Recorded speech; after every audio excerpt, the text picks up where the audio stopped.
Death of partner और retirement of partner दोनों एक दूसरे का समान है। रिटायरमेंट ऑफ पार्टनर में एक पार्टनर फॉर्म से बाहर हो जाता था, फॉर्म से अपना हिसाब ले लेता था, तो हम उस एक पार्टनर के अकॉर्डिंग बचे हुए पार्टनर का काम करते थे और नया फॉर्म का बिजनेस बताते थे। डेथ में एक पार्टनर डेथ कर गया, तो डेथ पार्टनर के शेयर को उसके एक्सक्यूटर को, एक्सक्यूटर यहां बनता है। एक्सक्यूटर कौन होता है? डेथ के बाद कोई ना कोई उसका नॉमिनी होगा, जिसको सिंपल भाषा में हम नॉमिनी कहते हैं। व्यक्ति के नहीं रहने पर उसका असली उत्तराधिकारी जो होता है उसको नॉमिनी कहते हैं, जिसको इस चैप्टर में एक्सक्यूटर, उत्तराधिकारी कहा जाता है। रिटायरमेंट में हम रिटायरमेंट पार्टनर का अकाउंट बनाते थे, डेथ में एक्सक्यूटर का अकाउंट बनाएंगे, उत्तराधिकार का खाता। सिर्फ इसी चीज का फर्क है। वहां रिटायर पार्टनर कैपिटल अकाउंट बनता था, इस चैप्टर में एक्सक्यूटर अकाउंट बनेगा। थोड़ा सा और फर्क क्या है कि डेथ चैप्टर में नंबर ऑफ मंथ से हमको कोई लेना देना नहीं था। यहां क्या है कि 31 मार्च को हमारा बिजनेस समाप्त हुआ किसी भी ईयर, और सपोज करो कि मई में, चाहे मई के लास्ट के दिन, चाहे मई के किसी भी तारीख को मरा, तो वहां पे हमको नंबर ऑफ मंथ निकालना होगा कि कितना दिन नया फाइनेंसिंग ईयर में ये पार्टनरशिप जिंदा रहा। प्रत्येक चीज में, खास करके रिवैल्यूएशन प्रॉफिट में जितना दिन वो जिंदा रहा उसी के अनुपात में शेयर देंगे। तो थोड़ा सा ध्यान दें। सबसे पहले इसमें एक्सक्यूटर का अकाउंट बनता है, एक्सक्यूटर्स अकाउंट। एक्सक्यूटर क्या होता है? तो जो पार्टनर डेथ किया है, वास्तव में उसका जो नॉमिनी, कानूनी तौर से जो उसका उत्तराधिकारी होता है, चाहे वो पत्नी हो, चाहे वो उसका बेटा हो, या वो किसी को गोद लिया हो जो घोषणा किए हुए हो, ठीक है, तो वो उसका उत्तराधिकारी होता है। उसके उत्तराधिकारी को हम डेथ पार्टनर के सभी कुछ का शेयर उत्तराधिकारी को देते हैं और उत्तराधिकारी का खाता बनते हैं, जिसको हम एक्सक्यूटर अकाउंट कहते हैं। सबसे पहले जो पार्टनर डेथ किया है उसका कैपिटल कितना है, कैपिटल हम देखते हैं। पहले से कैपिटल अकाउंट में क्या अमाउंट है। फिर जनरल रिजर्व, सवाल में जनरल रिजर्व कितना है, इसमें शेयर देते हैं। फिर पहले से अगर प्रश्न में प्रॉफिट है, पहले से प्रॉफिट एंड लॉस है, तो इसको डिवाइड करते हैं। पहले से प्रॉफिट लॉस को डिवाइड करने के लिए डेट ध्यान देना जरूरी नहीं है, ठीक है, क्योंकि ये उसके जिंदा की अवस्था का था, इसीलिए इससे पूरा शेयर देंगे। यहां पे मंथ या डे लागू नहीं होगा। इसके बाद गुडविल, जैसे रिटायरमेंट में हम तय किए हैं, रिटायरमेंट में जो हम तय किए हैं कि जो पार्टनर रिटायर कर रहा था उसका गुडविल में शेयर निकाल के उसके शेयर को गेनिंग रेशियो में रिमेनिंग पार्टनर के बीच बांटते हैं, वही काम यहां भी करना है। फॉर्म के गुडविल में डेथ पार्टनर का शेयर निकाल के और इसको रिमेनिंग पार्टनर में बांटते हैं, और इसके लिए रिटायरमेंट पार्टनर में हम एंट्री करते हैं रिमेनिंग टू रिटायरिंग, यहां एंट्री करेंगे remaining to death partner capital account, ठीक है। इसके बाद चूंकि इसका संबंध डेथ से है, इसीलिए JLP, ज्वाइंट लाइफ पॉलिसी में भी शेयर करेंगे। ज्वाइंट लाइफ पॉलिसी दो रूप में होता है, ध्यान दें। ज्वाइंट लाइफ पॉलिसी एक जो एसेस्ट भाग में पहले से है, जिसको हम बुक वैल्यू कहते हैं, और दूसरा जो एडजस्टमेंट में सरेंडर वैल्यू करके दिया हुआ है, यानी वास्तव में हमको क्या क्लेम मिला, डेथ के बाद क्लेम के रूप में हम क्या रिसीव किए। ये दो रूप में हम ज्वाइंट लाइफ पॉलिसी को पढ़ते हैं। अभी एक लड़का पूछा था, समझना, यहां यही चीज से वो भी और क्लियर हो जाएगा।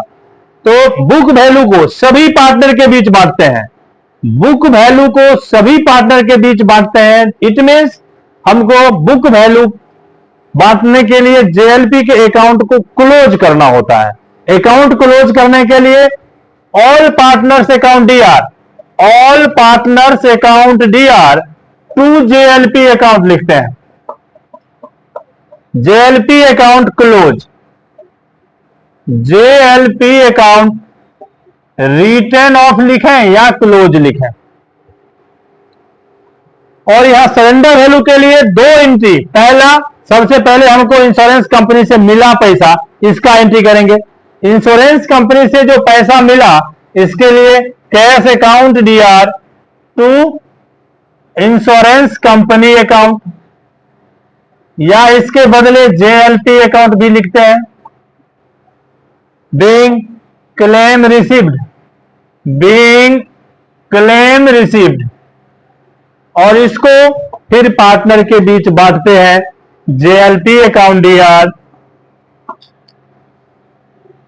To all partners account, all partners account being surrender value of JLP, JLP divided between all partner, between all partner. अब यहां ध्यान दें, ये गुडविल टॉपिक, गुडविल ये भी एसेस्ट में भी होता है और हमें वैल्यूड भी करना होता है। एसेस्ट में जो गुडविल है इसको ओल्ड गुडविल कहते हैं। इस ओल्ड गुडविल को कैपिटल अकाउंट के डीआर भाग में, कैपिटल अकाउंट के डीआर भाग में ऑल पार्टनर के अकाउंट में लिखते हैं। और वैल्यूड, वैल्यूड गुडविल के लिए हम एवरेज प्रॉफिट कैलकुलेट करते हैं। एवरेज प्रॉफिट कैलकुलेट करने के बाद एवरेज प्रॉफिट में परचेजिंग ईयर से इनटू करके गुडविल का वैल्यूड होता है। उसमें शेयर निकालते हैं, share of death partner, death partner का क्या शेयर है और इसके शेयर को रिमेनिंग पार्टनर में डिवाइड करते हैं, इसके शेयर को रिमेनिंग पार्टनर में डिवाइड करते हैं। तो गुडविल के लिए भी दो स्थिति, एक जो पहले से प्रश्न में है, इसको सभी पार्टनर के बीच होल्ड रेशियो में बांट के कैपिटल अकाउंट के डीआर भाग में लिखते हैं। और एक वैल्यूड गुडविल, वैल्यूड गुडविल के लिए एवरेज प्रॉफिट निकाल के एवरेज प्रॉफिट में परचेजिंग ईयर से इनटू करते हैं तो हमारा गुडविल होता है। उस गुडविल में डेथ पार्टनर का शेयर निकालते हैं और उसके शेयर को रिमेनिंग पार्टनर के बीच गेन रेशियो में बांटते हैं। ठीक है, कैपिटल अकाउंट बनाते समय डेथ पार्टनर के शेयर को डेथ पार्टनर के अकाउंट में सीआर भाग में, और उसके शेयर को जब हम बैलेंस पार्टनर में बांटते हैं तो उसके डीआर भाग में लिखते हैं।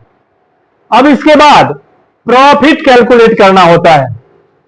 प्रॉफिट हम कैलकुलेट करते हैं, profit calculated up to death time, up to death time. एक टॉपिक ये होता है इस चैप्टर में खास करके, और इसी का सवाल ज्यादातर पूछता है डेथ चैप्टर से। Profit calculate up to death time, यहां इसमें भी दो पॉइंट बनता है। एक, base on previous year, previous year का जो प्रॉफिट हमको दिया हुआ होता है उसी को हम बेस मान लें इस साल के लिए भी। सपोज करो पिछले साल का प्रॉफिट 50,000 था, तो ये 50,000 ही हमारा इस साल का प्रॉफिट माना जाएगा। अब इस साल 4 महीना ही पार्टी जिंदा रहा, नया फाइनेंसिंग ईयर में मात्र 4 महीना जिंदा रहा क्वेश्चन के अकॉर्डिंग, यदि तो इस 50,000 में डेथ पार्टनर का शेयर देंगे 50,000 इंटू 4 महीना के लिए 4/12। अब महीना की जगह अगर मान लो 60 दिन निकलता है, 57 दिन निकलता है, कुछ इस तरह डे में निकलता है, यानी किसी भी महीना के बीच में मरा, जैसे 20 तारीख को अगर मर गया किसी महीना के 20 तारीख को मर गया, तो उसमें तो अप्रैल से लेके जिस महीना के 20 तारीख तक मरा उसका हम दिन काउंट करेंगे, क्योंकि लास्ट जिस महीना मरा वो तो महीना पूरा नहीं हुआ, इसीलिए वहां पे हमको दिन में निकालना पड़ेगा। अप्रैल 30 दिन, मई 31 दिन, अगर जून 20 को मरा तो जून का 20 दिन, है ना। और ये तीनों के दिन को जोड़ेंगे तो डे निकलेगा। तो डे के स्थिति में यहां डे बाई 365, सपोज करो अगर 73 दिन पुरता है तो 73 बटा 365। अगर राउंड फिगर महीना है तो महीना बटा 12, अगर डे है तो डे बटा 365। इसमें से कोई एक ही एक सवाल में लागू होगा, दोनों लागू नहीं होगा। और इनटू जो भी हमारा रेशियो है, जैसे 5-3-2 का रेशियो है और जो मरा है उसका शेयर 2 भाग है, तो यहां रेशियो क्या हो जाएगा 2/10। इस तरह से जो निकलेगा वो डेथ पार्टनर का प्रॉफिट होगा। ये हो गया बेस ऑन प्रीवियस ईयर। और एक स्टेप होता है base on average profit. Base on average profit 3-4 साल 5 साल का प्रॉफिट दिया होता है, उसके औसत के आधार पे कहता है जिस साल मरा उस साल का प्रॉफिट निकाल लें। तो चारों साल के प्रॉफिट को जोड़ के 4 से भाग दे देंगे, चारों साल के प्रॉफिट को जोड़ के 4 से भाग दे देंगे तो हमारा एवरेज प्रॉफिट निकलेगा। इट मींस क्या हो जाएगा, total profit divided by year, और इसमें फिर हिस्सा देंगे जो भी यहां अमाउंट निकलेगा गुने मंथ या डे बाय 12 या 365 इंटू जो भी हमारा रेशियो होगा। ठीक है। और इसके लिए जर्नल एंट्री होता है, इस चीज के लिए जर्नल एंट्री होता है। तो जर्नल एंट्री करते हैं, यदि प्रॉफिट है तो profit account DR, profit and loss account DR to death, या इसी को डीकीज पार्टनर लिखना शुरू करता है, डीकीज पार्टनर्स अकाउंट या फिर एक्सक्यूटर अकाउंट। ठीक है। अगर लॉस है तो यही उलट जाएगा, पार्टनर का नाम डेबिट होगा और प्रॉफिट एंड लॉस क्रेडिट होगा। पहला क्वेश्चन निकालें डेथ पार्टनर का। फर्स्ट क्वेश्चन देखें, ए बी और सी पार्टनर है, इसका अकाउंट क्लोज होता है 31 दिसंबर को प्रत्येक साल। ए डेथ करता है 31 मार्च को। ध्यान दें, पार्टनर है A B C. Question first, partner है ए बी और सी, ए बी और सी, जिसका रेशियो देखेंगे क्वेश्चन में है क्या, रेशियो इक्वल है, यानी 3 पार्टनर तो 3 गो 1, यानी सब के नीचे 3। डेथ पार्टनर ए है, डेथ पार्टनर ए है,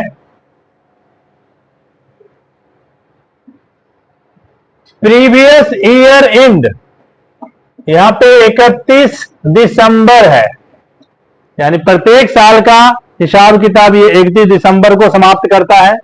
जबकि डेट ऑफ डेथ ये 31 मार्च है। तो यहां पे राउंड फिगर महीना का हमारा लास्ट में, तो 31 दिसंबर तक पार्टी खुद जिंदा था, वो अपना हिसाब अपने सामने में किया, क्लियर। अब 31 मार्च को मर गया तो कितना दिन का हिसाब इसका बचा हुआ है, दिसंबर के बाद जनवरी, फरवरी और मार्च, 3 महीना। तो यहां पे नंबर ऑफ मंथ कितना हो जाएगा, नंबर ऑफ मंथ 3। अब देखें प्रॉफिट कितना है, प्रॉफिट के लिए बेसिस ऑफ एवरेज प्रॉफिट कहता है of the last 3 year. Net profit of the last 3 year was 8,000, 11,000 and 17,000। Profit के लिए कहता है profit is equal to base on 3 year AP, average profit. तो एवरेज प्रॉफिट बराबर 8,000 plus 11,000 plus 17,000 divided by 3 is equal to 36,000 divided by 3 बराबर 12,000। Average profit हमारा निकला 12,000। अब इस 12,000 में ए जो मरा है, share of death partner, share of death partner A equal to 12,000 गुने 1/3 गुना 3 महीना था तो 3/12, 3 से 3 कट जाएगा 12, इस 12 को एक बार में कटेगा, 3 को 0 बचेगा, यानी शेयर हुआ कितना 1,000। ए का शेयर हुआ 1,000। क्या इसके लिए जर्नल एंट्री भी करता है? जर्नल एंट्री करता है। तो profit account DR, profit account DR to journal entry format में करेंगे। Profit and loss account DR to a executor account, a executor. चूंकि यहां एक्सक्यूटर जोड़ना इसीलिए जरूरी है क्योंकि ये तो मर गया, इसमें भाग किसको मिलेगा? इसका जो उत्तराधिकार होगा उसको। तो profit and loss account DR to a executor account 1,000 being share of profit, share of profit transfer to a executor account. इस तरह से इस चैप्टर में एक्सक्यूटर अकाउंट तैयार होगा।